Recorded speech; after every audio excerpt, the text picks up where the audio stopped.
Bon, na message na ngala pesa ba supporter pour lobby na lalité Buto Mobimba. Abandi ko benga nga na zwa ki coup de fil à liboso na 21h. Ti na tongo donc tous les 10 à 15 minutes na no recevoir coup de téléphone ya ba supporters pour na maramota les joueurs na biso.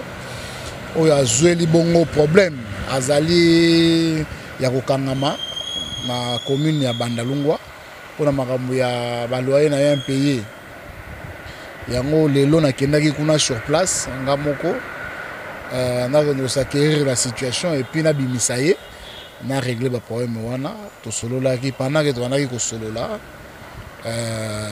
bande ko na biso o bazo ko diriger équipe lelo ba komi ba ye na nini ba sali désordre bon le rôle na ebaki pe utilité à désordre yango te sécurité na nga exfiltrer nga wana place wana na longmanano et puis na aide à supporters biso bazalaki wana ya section bandal on a félicité pe na pesi bango merci mingi na ndenge ba edaki nga ko s'exfiltrer pour na longmana place wana en sécurité à la gué na ligo ebisa bande ko na biso ba supporters boye gestion ya équipe na biso Renaissance ezala maboko na ngate ezala maboko ya papa na biso mukuna azala bolamu ebele asalaki na Renaissance to betele maboko na bolamu nyonso asalaki.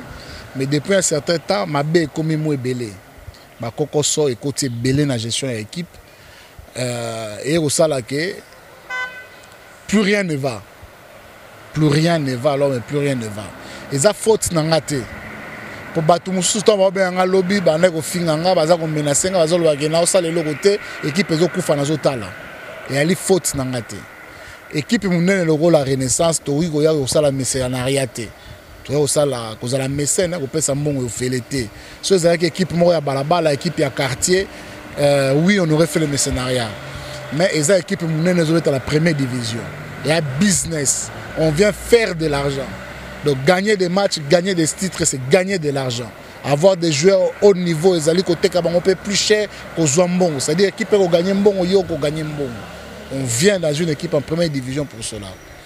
Malgré que Bolingo équipe est allée belé pour équipe dans le faut automatiser yango mais geste oyo bobanda ko zelana sala pour na joueur biso na sala yango malgré que ndeko nanga trésor mukuna yaki wana na bandeko mususu o baza ko gérer équipe na moment oyo ba sali ba bisi bitumba ba bulina ba soda na banani ba tie désordre na kata commune ba kangi ba misusu ndenge to bimi pe boye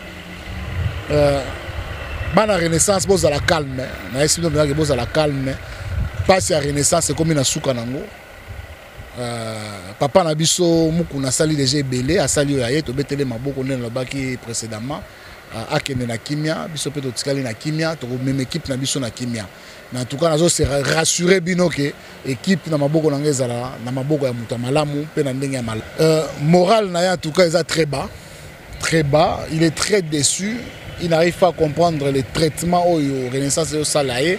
Après, c'est une situation juridique au Bimba et sportif dans la Renaissance. En tout cas, on a motivé de manière à garder morale et coufelité via mon mobile et la rendez-vous. Mais en tout cas, on sera derrière lui.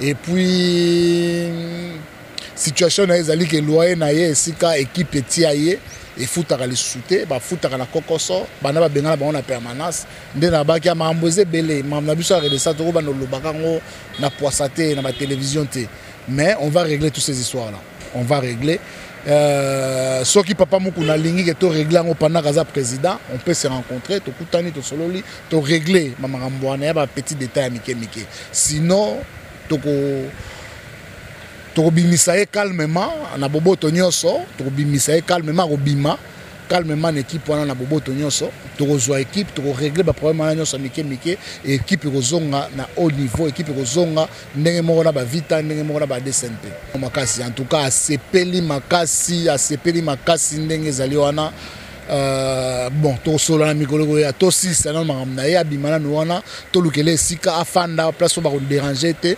place muteme kozana kimia muto kozana kimia et puis ya obetela biso ba le kitoko en tout cas ba joueur ba za la calme to sepeli ça bon alors na rassurer bango que ba bimisa ete akobima aza susu moto akoumela na boloko te po ayibi te abeti te abukeloka motu te asali mabe moko te aviole mibeko moko ya mboka te bato oyo babuki mibeko ya mboka ezali bongo équipe oyo ezogere Renaissance lelo donc équipe oyo ya mokuna oyo ezogere Renaissance lelo bango nde bato babuki mibeko po bafuti baloyer ya motu wana te donc ce qui veut dire que ya kobima na ye basupporters bazala calme. Il y aura rien. Henri Magie na koti makambo yango na koti ya mobimba. Donc ndenge bomona bino mo présence na terrain, yepé papa évêque place à Ali azui écho déjà à sentir que non Henri Magie akitaki na moto pena yango asuma. Ba sentir en tout cas ba René boboto mingi bozala malamu joueur na biso ko bima to s'occuper na bien bomona mambo yotambola. En tout cas très voyo tozui oyo ya maladie ya coronavirus dans ce appelle ba supporter tomi batela hein bon respecter ba norme oyo ba autorité ba pesi ya kosangala ka mingi te ya kosokola ka maboko tout ça et puis ya ko bomba elongi soki boza en groupe en tout cas bon respecter pour maladie ya maladie mabe en tout cas tozala très prudent tant makambo e aussi là que championner ko zonga muku na ozaso président Renaissance te. Merci beaucoup président. C'est moi qui vous remercie.